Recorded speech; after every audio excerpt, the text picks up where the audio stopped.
Well, here we are, the historic Columbia River Highway, America's great highway, the king of roads. What we have is a photograph of the Shepherdsdale Bridge, probably the 1930s. Anyway, how did things happen? How did this highway get started? How was it built?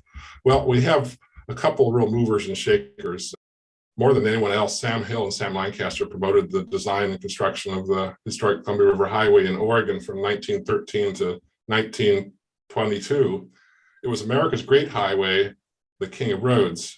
Sam Hill is in the center of this photo, and Sam Lancaster is to his left on the right side. The third man is Reginald Thompson. He was a public works director in the city of Seattle and a friend of Hill's. In any case, the three of them went to London, went on to Paris actually for the first International Road Congress in 1908. Because they were real enthusiasts about roads, Hill was a railroad attorney. He was James J. Hill's son-in-law from St. Paul in Minnesota. Came out west to manage his father-in-law's roads out here, railroads, and Hill had his own interests, including automatic dial telephone system in Portland and other places. And he had a big concrete house in Seattle. In any case, he ran across Sam Lancaster, who was an engineer and really what we call a landscape engineer, maybe a landscape architect in some ways at the time. And more than anyone, these two men promoted the design and construction of the historic Columbia River Highway. Thompson was great for a lot of public works in the city of Seattle, and the focus initially was of some roads in the state of Washington, and good roads was a big deal. And good roads worked well with railroads because they brought fruit and produce and wheat, everything else to the railheads to be transported to major cities and to the ports for shipment abroad and to the markets. In any case, well, after this road congress, Hill was so enthusiastic about this whole concept of good roads that he sent Lancaster out to his farm about 100 miles east of Portland, Oregon, in Washington to develop good roads. And Lancaster worked on grades and curves and decided a 5% grade, maximum grade was the best thing he could have, and that the curves, nothing less than a 200-foot turning radius, maybe 100 feet once in a while, were acceptable. But this wasn't a road of the past with steep grades and hairpin turns.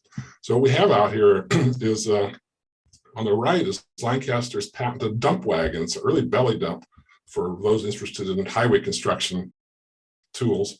And it was so successful that Hill brought the whole entire Oregon legislature up to Maryhill in 1913 to check out the roads. His politics had gone sideways in Washington, and he decided to focus on Oregon. And he also, as part of this, he wanted a Columbia River Highway, whether it was part of the Washington network of roads or the Oregon network of roads. In any case, the legislature was so enthusiastic about it that they came back to Salem, and first thing they did was practically create the Oregon State Highway Commission, and then everything's history from then.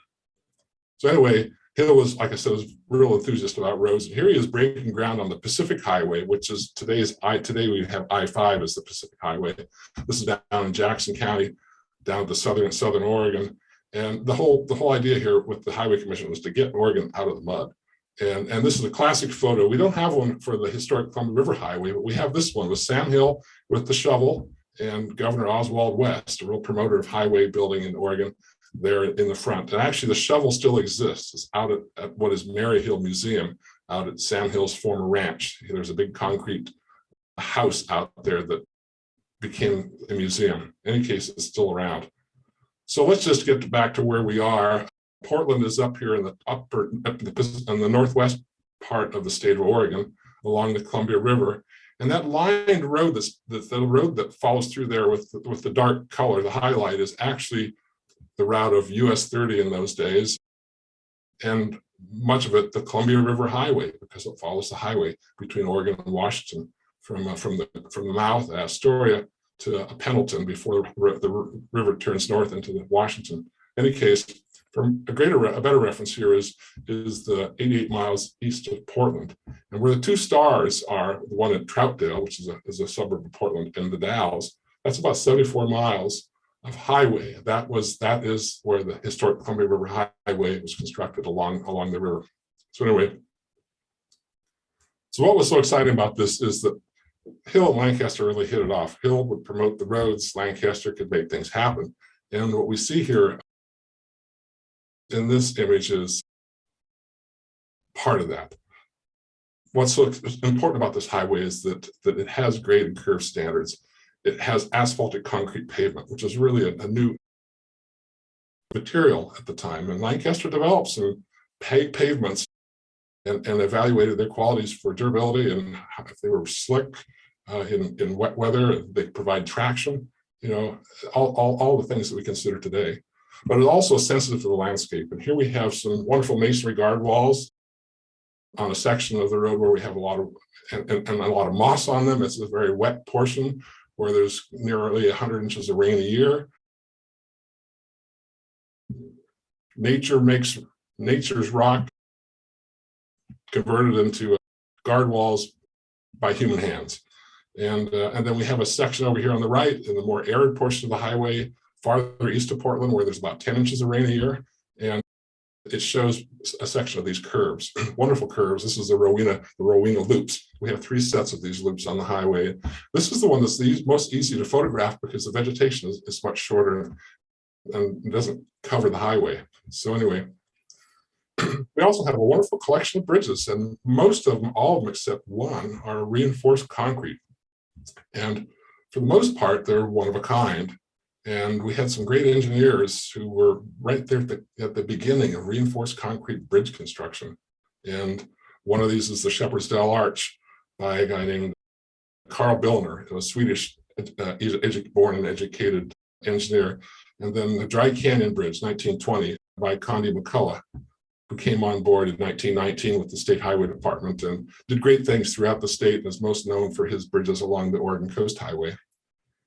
Then we have some wonderful tunnels. And what's interesting here is on that trip in 1908, Hill and Lancaster and Thompson took a tour, kind of a grand tour of Western Europe, and including the Oxenstrasse, which is a carriage road along the shores of Lake Lucerne in Switzerland. And here's the Oxenstrasse tunnel from 1861.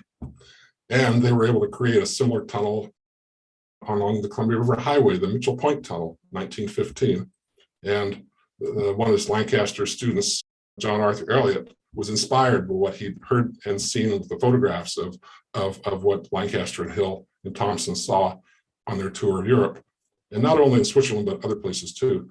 But this is a classic way of showing that we could do the same thing here. Actually, our tunnel had 5 windows and the one in Switzerland had 3. But it was part of the designer's ability to direct the dynamic experience of the travelers. These windows let folks see out and see the river.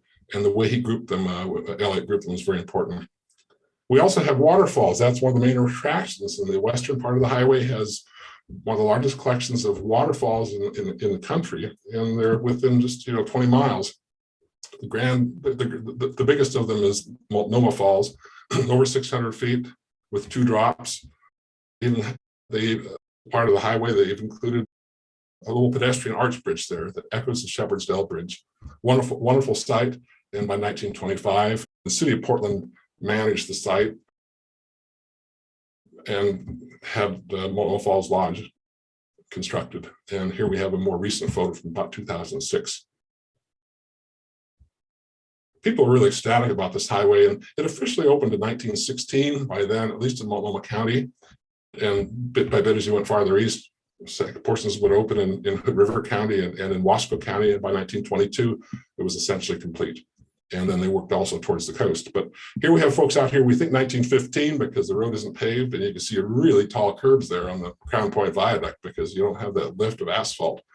But these folks are so excited about this, just to show up, all dressed, ready to go. The blow up on the right shows, oh, it's great. One of my colleagues likes this because she says you really see kids' expressions here, and they're watching this, probably a police band there, getting people warmed up and ready to go out on the highway. This is just a bit east of Portland, so they have about 60 miles of road to drive out to the Dalles from here. So, and it wasn't quite open then. They probably only drove out to the Hood River, maybe to Hood River.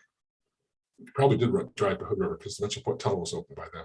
But in any case, this is great. I'd love to be there with these folks. And we're trying to identify some of who's in here. And the license plates in the cars are interesting because Oregon DMV records are online. And that really gives you a clue sometimes to who was in a photograph. The road was so popular, though, that its popularity is what spelled the end for it in some ways. Here we have a photo from about 1940, and there are lots of cars out there, and it became a traffic jam here and there. And here's a cartoon from the Oregonian. What we really need is a new water grade route. And in fact, that's what we get after World War II. Much of this, at least close to Portland, is built on a fill section from river dredgings on the Columbia. After completion of Bonneville Dam, the shipping channel was deepened because the shipping could go farther up the river and bigger ships. But here we have a photograph on the right showing what happened to the old highway. And we kept the waterfall section and then a section on the east end, but much of the middle was sacrificed for the new road. And you can see up in the right, half partway at the cliffs there, a barrier at the end of a stub end of the historic highway. So we lost some, but you still have the views, I guess, what one might argue, along this section of Interstate 84 today. Here we have a 2-lane section. By 1970, the 4-lane section was completed. So since 1988, with a mandate from the Oregon State Legislature, Oregon Department of Transportation and partners have been restoring and rehabilitating the drivable portions of the historic highway and the abandoned portions. The abandoned portions would become parts of a state trail, historic Columbia River Highway State Trail, for bike and pedestrian use. And one of the longest sections opened in 1996 between Hood River and Mosier, including 2 tunnels. And then by 2006, we had a rededication of the Fisa House, which was up on Crown Point, where you saw those folks in 1915. It opened in 1918 and was a monument to the Oregon pioneers. But more realistically, it had really nice restrooms in the basement. They were state of the art with crane fixtures, even made Valve World, the trade magazine. So we also reopened those tunnels, like I told you, and they had been abandoned in 1953 and just left there to return to nature. And ODOT and our Federal Highway Administration and other partners reopened those tunnels and relined them and opened them up. And it's been a great success story, and opened those in 2000. We have Port Orford cedar lining that we reclaimed from another tunnel that we put a concrete lining in and remilled the Port Orford to the appropriate dimension and reinstalled it here. So it's a good recycling story. Oneonta Tunnel was one that was very narrow. It's the first of the tunnels completed about in 1914 and abandoned right after World War II. And it's been closed from 1947 until 2009 when we reopened it, mainly to as a way for getting people to a new parking lot, from a new parking lot over to Oneonta Gorge without having to walk on the highway. So we found some money to do that, and it's been a great story. Unfortunately, there was a fire in the gorge in 2017 that burnt through the tunnel and the lining, but we were able to restore the work we had done in the 2000s. So it's open again, and it looks just like this. So the Mitchell Point Tunnel I showed you early on, that looked like the Oxenstrasse Tunnel, was a casualty of the improvements for Interstate 84. It, like the Mosier Twin Tunnels, was bypassed, filled in with rubble, and just left there.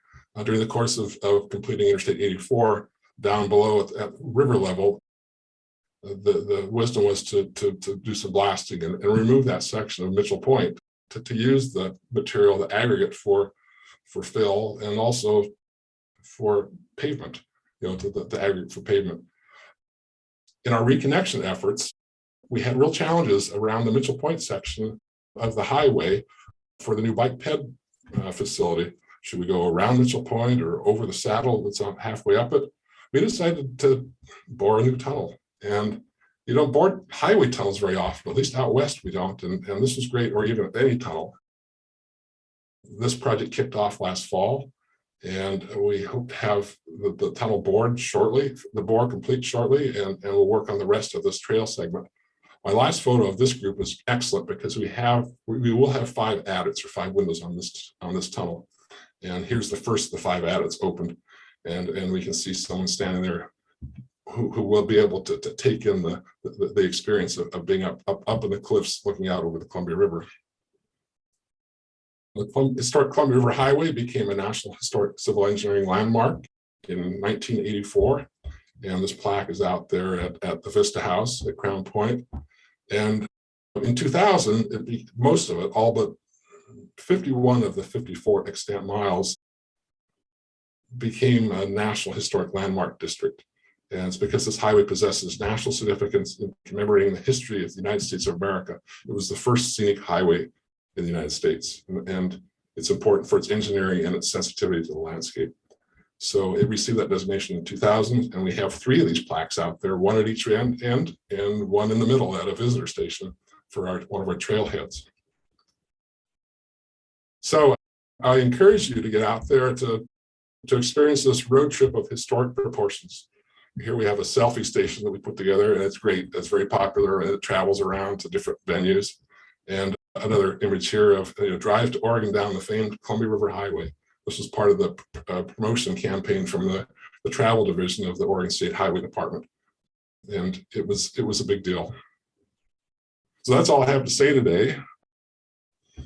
Here's my contact information, and I'll be happy to entertain some questions after Sandy's presentation.